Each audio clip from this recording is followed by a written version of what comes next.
Hola, bienvenidos a otro espacio de Pulso Minero. El mapa geopolítico está un tanto alterado con el anuncio de los aranceles impuestos por Estados Unidos. Vamos a conversar de este importante tema con una experta.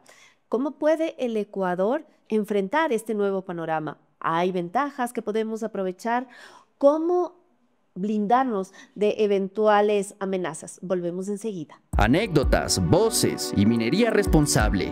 Pulso Minero, explorando los desafíos e historias que construyen un futuro sostenible.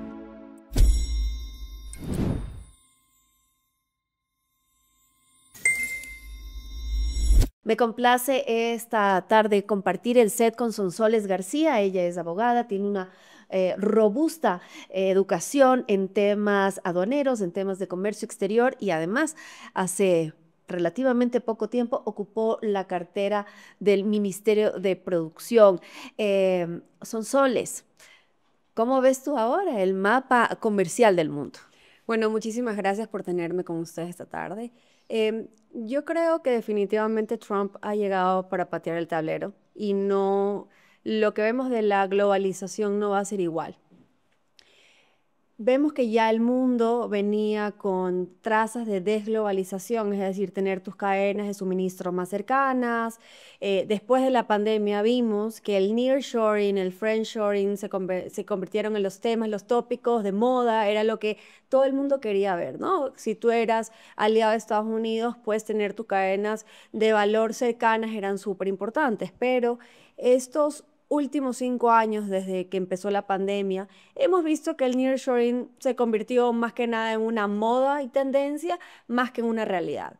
Han habido países como Colombia, que en la región lograron captar grandes capitales para poder ser esos espacios de encadenamientos productivos, pero Ecuador no ha logrado todavía ser ese aliado estratégico para encadenamientos productivos por muchísimas razones, ¿no? Estamos dolarizados, nuestra mano de obra es más costosa y así, ¿no? Nuestras Y la externalidades inseguridad tributarias. jurídica también pasa una factura grave. Correcta. Además, saber que para el inversionista, no tener tratados bilaterales de inversión con su país, el no poder acceder a un arbitraje internacional, si te lo pones a pensar. Cuando revisamos, y eso lo hago un poquito de preámbulo, pero cuando revisamos las condiciones de Ecuador para atraer inversión, tú tienes que analizar todo eso porque ese es el análisis que hace una multinacional. Así es. Coge todos los países y dice, ¿qué me da este país? ¿Qué me brinda este país? Y la seguridad jurídica, que es lo que tú tocaste, es de esos top 3 temas que ellos revisan para decir si me implanto en un país o no. Y claramente yo creo que el presidente Noboa, desde que ganó la primera elección, ha querido demostrar a los mercados internacionales seguridad, estabilidad tributaria y seguridad jurídica. Pero no se puede hacer todo de la noche a la mañana. Esto es un proceso y nuestra raíz es la Constitución. Entonces, definitivamente tienen que haber ciertos cambios constitucionales. Ecuador compite con toda la región cuando Así estamos es. hablando en el momento Así de es. atraer inversión. Y en minería más todavía. Correcto. Ya sabemos que Perú y Chile tienen grandes explotaciones y muchísimo tiempo, larga data de cómo se ha venido comportando tanto el sector productivo de inversión privada como el sector público que da trámites, permisos y les da la posibilidad de mantenerse en un ambiente lo menos afectado con externalidades posibles. Dicho eso, Estados Unidos lo que está intentando hacer es poder identificar en el mínimo, el valor mínimo que ha puesto arancelario ha sido 10%, a nadie le ha dado el 0%. Eso es algo interesante de saber porque a mí me han llamado empresarios a decirme, ¿cómo llegamos al cero? Nadie tiene el cero. Claro, nadie. Porque Inclusive la fórmula sí. era un poquito más alta para nosotros. Correcto, porque si tú revisas, nosotros tenemos en los productos agrícolas un promedio de 17%, ellos se quejan del sistema de franja de precios, pero eso responde a nuestros acuerdos con la comunidad andina. Entonces, para poder cumplir los 14, 15 puntos que el USTR determinó en Ecuador, es un trabajo que no va a ser de la noche a la mañana. Licencias de importación, minería ilegal, porque uno de los puntos que trata es la minería ilegal. Habla de el no compromiso en términos ambientales respecto a la minería ilegal.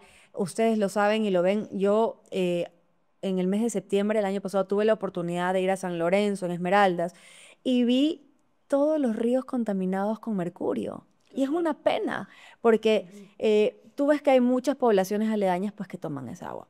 Y dicho eso, Estados Unidos está queriendo hacer una especie de guerra, ¿no? Arancelaria para poder proteger su industria local. ¿Qué es lo que ha pasado? Que mucha de la industria local en los años 90 de Estados Unidos se mudó a China por costos de producción. Al final del día, cuando estamos hablando de economías de mercado, estás hablando de costo de producción versus el precio que vendes al público. No estás hablando necesariamente de calidad, no estás hablando necesariamente de otros elementos que influyen. Y dicho eso, ¿cómo haces para que tú traigas otra vez toda esa inversión? Porque no es fácil. No es fácil, son soles y claro, es una idea a veces romántica, el América para los americanos o el nearshoring, pero finalmente los inversores, que además son capitales privados, deciden dónde colocar esos capitales, ¿no? Y tal vez ahí creo que una de las grandes lecciones que nos deja este capítulo a los ecuatorianos es, uno, hay que diversificar mercados. Correcto. Dos, hay que diversificar producción, ¿no? Pero más allá de eso, hay que trabajar, como tú bien dices, no es de la noche a la mañana, pero hay que trabajar en seguridad jurídica, porque finalmente el inversionista hay muchas cosas que no necesariamente le asusta, ¿no? Como podríamos pensar, cierto tipo de normas o cierto tipo de reglamentaciones. Lo que le asusta es que esas reglamentaciones o esas normas cambien de la noche a la mañana. Por ejemplo, voy a dar un ejemplo muy concreto. En toda la región, Ecuador incluyendo, hay la devolución del IVA para la actividad, para los exportadores, ¿no es cierto?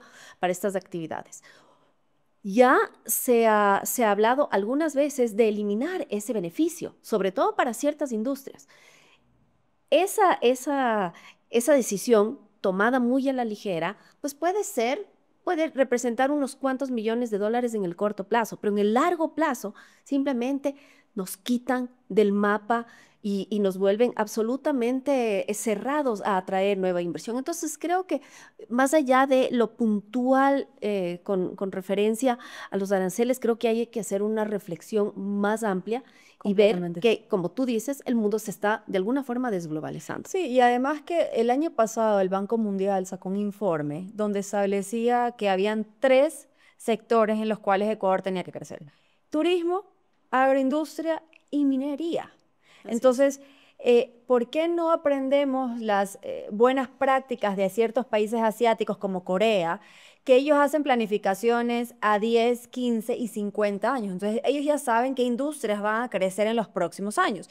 Política de Estado. Política de Estado, y lo haces, y ellos cogen de 3 a 5 industrias y van desarrollándose. Conforme pasa el tiempo, ellos van midiendo como Estado cómo se ha ido desarrollando, si necesitan apoyo estatal, si necesitan apoyo de la banca, si necesitan mayor encadenamiento para atraer a distintos actores, pero al final del día es muy enfocado. Entonces, si Ecuador tiene una nueva oportunidad de brincar al desarrollo y eso se da de la mano de la minería, claramente hay que hacerlo bien. Hemos perdido oportunidades con el petróleo, hemos perdido oportunidades con otras industrias que existían, incluso el turismo, que Ecuador, pues, por falta de infraestructura turística o por falta, por ejemplo, de que la Constitución no permite que dentro de las áreas protegidas puedan venir concesionarios que pongan infraestructura como lo vemos en los safaris, que son parques, reservas, donde vienen empresas especializadas con infraestructura ligera y tú ya logras utilizar este tipo de reservas naturales.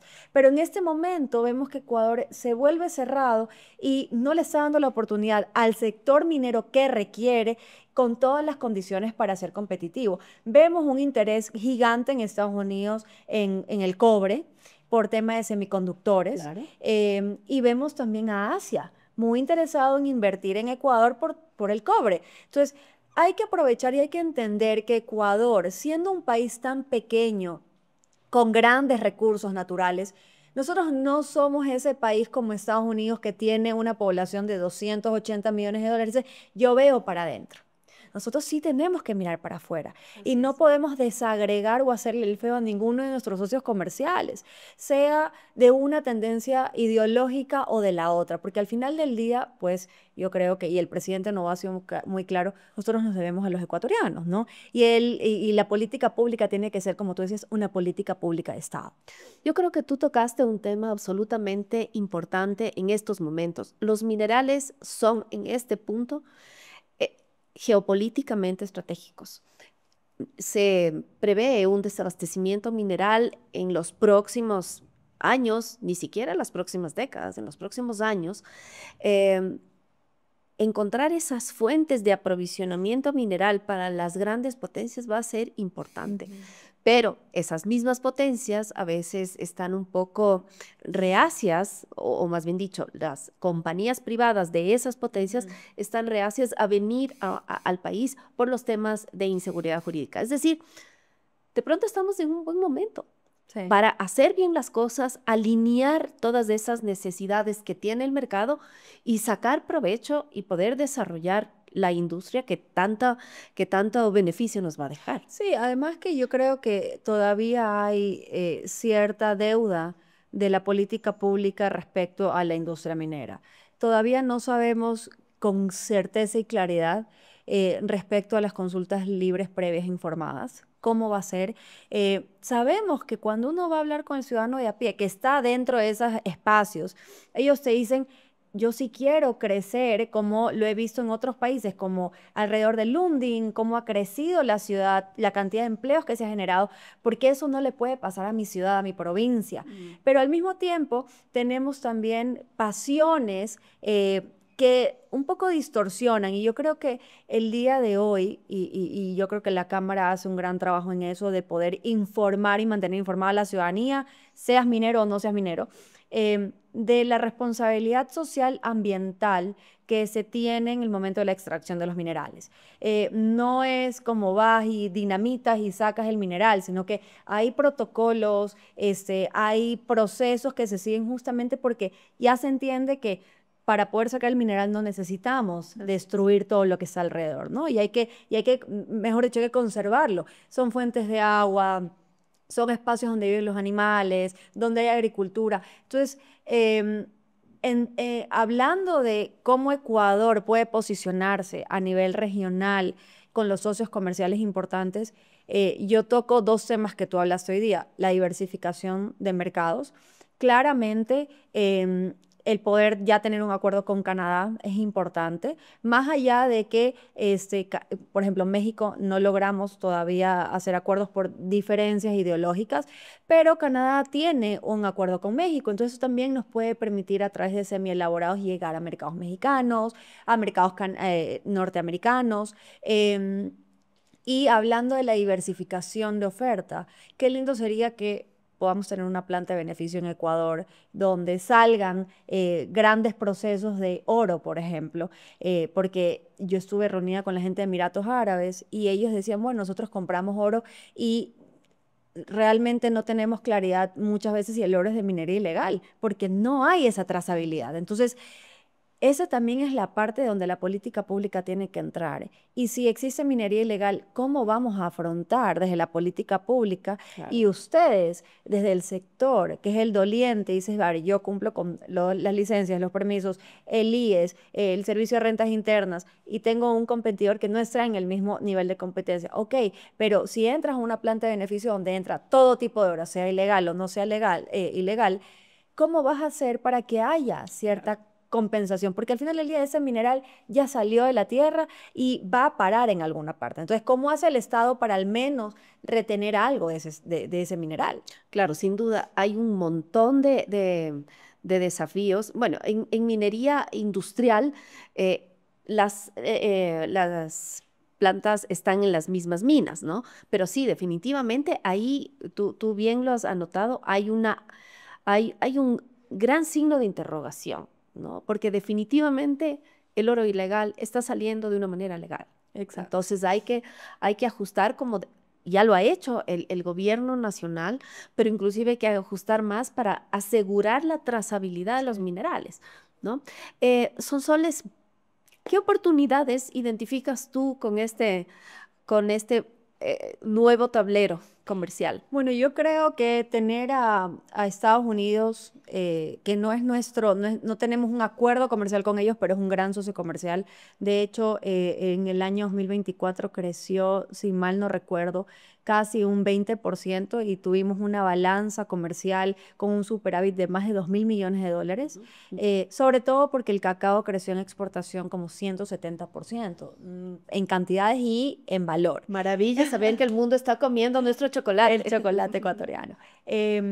Y por otro lado, con Asia, creo que no podemos dejar de lado el saber que es inversión con plata más económica en términos de créditos, y que ellos también están dispuestos a seguir invirtiendo en Ecuador. Pero creo que hay una nueva mirada que no la tenemos tan presente, pero que hay que comenzar a revisarla, que es Emiratos Árabes. Los emiratíes y los árabes en general, ellos tienen claro que tanto la alimentación como los minerales que ellos no poseen, los tienen que buscar de donde sea que estén.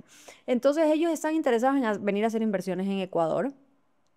Y lo interesante de Emiratos es que ellos te abren la puerta para entrar a África.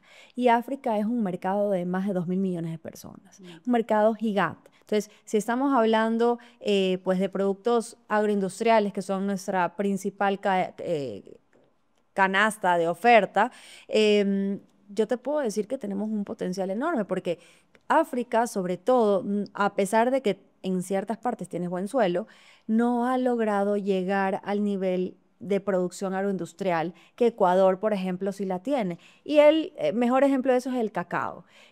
Costa de Marfil, que es uno de los mayores productores de cacao del mundo, debido a externalidades como falta de agua, no logró cumplir con las metas de crecimiento de cacao. ¿Y dónde entró Ecuador en ese momento? Entró a ser el jugador principal y el que movió totalmente la balanza. Entonces, y yo creo que en términos de minerales, sabiendo que Ecuador tiene grandes reservas de cobre y que el cobre se usa hoy en día para la transición energética, para la tecnología, para los equipos, Ecuador tiene que saber que eso es una carta, un as que tenemos que utilizarla al momento de negociar. No es solamente acceder a los requerimientos de nuestros socios comerciales, es también demandar que si queremos atraer inversión, es inversión de calidad, que, o sea, con empleos de calidad, con empleos ecuatorianos. Así es, así es.